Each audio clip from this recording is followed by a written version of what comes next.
તો કેમ છો મિત્રો, સ્વાગત છે તમારું એક નવા વ્લોગમાં. રોજે મોજમાં, રોજે રોજમાં. અને આજે અત્યારે મારે જવું છે સાયબર કાફે, કારણ કે મારે LLBનું ફોર્મ છે ને આજે લાસ્ટ ડેટ છે, તો એ ભરવા જવું છે. અને ત્યાં આવે છે મારે એક ફ્રેન્ડ શેફાલી કરીને, એ આવે છે. તો જઈએ અત્યારે ત્યાં. નીકળી ગયા છીએ સાયબર કાફે જવા માટે. આ પડી આપણી BM અને જઈએ ત્યાં ફટાફટ. તો પહોંચી ગયા છીએ સાયબર કાફે. શેફાલી આવે એની રાહ જોવાની છે, એ આવે પછી જઈએ અંદર. હા બ્રધર, છે આજે ડેટ કે આજે હજી એટલું જ છે? ઘરમાં બધું મને ના પડે ને, બધું વસ્તુ વધારે ગમે. તો આજે અમારા ગામ મામી અમારા આખી નાનપણ અમને આખું બગાડ નાખ્યું છે. અમને કોઈ દિવસ બોલ નહીં આપ્યા, બોલ આપ્યા એટલી વખત ગાળો આપી છે. હેપી 2 યર એન્ગેજમેન્ટ એનિવર્સરી ભાઈ. ક્યારે લગ્ન કરો? એ હે સ્માઈલ તો જો ભાઈ, સ્માઈલ તો જો. હા નહીં જાતા. ગયા છે અમારા ઘરે અનિરુદ્ધભાઈ. અમારે લોકોને જવાનું સિદ્ધિવિનાયક આ માટી પધરાવવા માટે અને સિદ્ધિવિનાયક બાપાના દર્શન કરવા માટે. ગણપતિ બાપ્પા મોરયા. તો નીકળીએ. તો વચ્ચે જતા હતા અને ઇડલી વાળા ભાઈ દેખાઈ ગયા અમારા, તો ખાઈ લીધા ઇડલી વાળા. હવે નીકળીશું પાછા સિદ્ધિવિનાયક જવા માટે. તો જોઈ શકાય છે ટ્રાફિક પોલીસ વાળા કેવી હેલ્પ કરે છે ટેમ્પા વાળાની. સલામ છે ભાઈ ગુજરાત પોલીસને.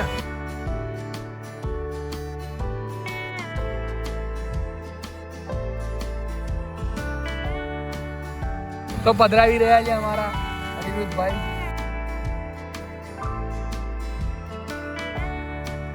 તો આવી ગયા છે સિદ્ધિવિનાયક મંદિરે. પહોંચી ગયા છે એમના પાર્કિંગમાં. જઈ રહ્યા છે ચાલતા ચાલતા હવે અંદર સિદ્ધિવિનાયક મંદિરે. તો અહીંયા બૂટ ચંપલ મૂકવાની કંઈક આવી સુવિધા છે. સારી સુવિધા છે કે બૂટ ચંપલ આપણા સેફ રહી શકે. તો આવી ગયા છે મંદિરની અંદર. અને આ મંદિરની એક ખાસિયત છે કે આ ભારતનું નહીં પરંતુ એશિયાનું ગણેશ ભગવાનની આકારનું સૌથી મોટું ગણપતિજીનું મંદિર છે.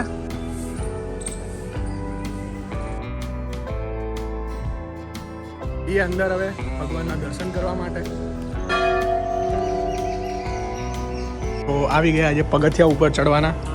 જઈએ ઉપર.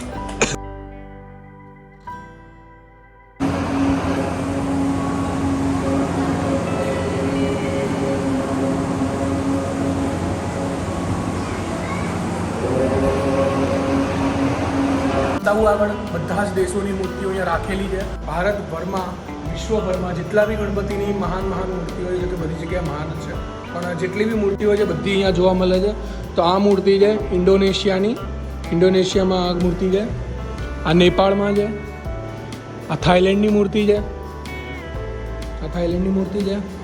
આ છે શ્રીલંકાની મૂર્તિ ગણપતિજીની. આ બાંગ્લાદેશમાં છે. બાંગ્લાદેશમાં આવી મૂર્તિ જોવા મળે છે. અને આ છે કંબોડિયામાં આ મૂર્તિ જોવા મળે છે. તો આ ચીનની છે. તો આ મૂર્તિ છે એ અફઘાનિસ્તાનની છે. અફઘાનિસ્તાનમાં આ મૂર્તિ જોવા મળે.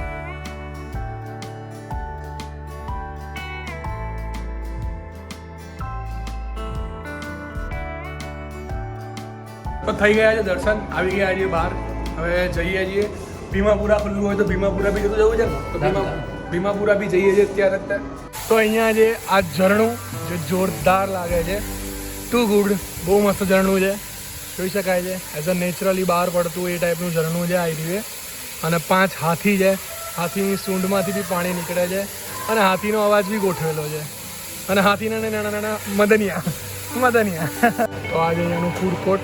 આવી ગયા છીએ બહાર. થઈ ગયા છે દર્શન મસ્ત. અને હવે નીકળી ગઈ છે ભીમાપુરા હનુમાનજીને ત્યાં જવા માટે, કારણ કે આજે નીકળ્યા છે સાથે સાથે તો જતા જઈએ. એ બાને હનુમાનજીના બી દર્શન થઈ જાય. અને એક હનુમાનજી અમારી સાથે છે જ, જેમના બાબુના કારણે અત્યારે દુઃખમાં છે. બેબી બાબુ નહીં, બેનપણી કે બેન છો પબ્લિક કે અહીંયા રસ્તો છે કે છેક લગી આવો જ છે.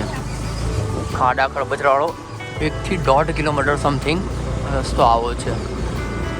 આમાં અમુક જગ્યાએ સારો છે, અમુક જગ્યાએ ખરાબ છે, અને ફૂલ ટુ ખરાબ રસ્તો છે. આવી ગયા છે મંદિરની અંદર.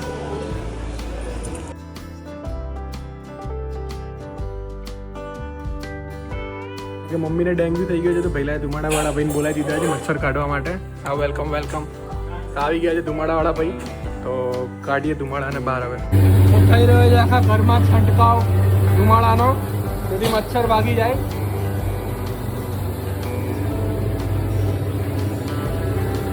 જોઈ શકાય છે આખા ઘરમાં ધુમાડો થઈ ગયો છે તો નીકળે છે આખા ઘરમાંથી ધુમાડો.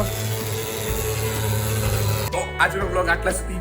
મળીએ નવા બ્લોગમાં નવી મસ્તીઓ સાથે, નવી અનિરુદ્ધની બાબુઓ સાથે. Let's go. ચાલ ભાઈ ચાલ, બાબુ મૂક હવે. અહીંયા બાબુ મૂક.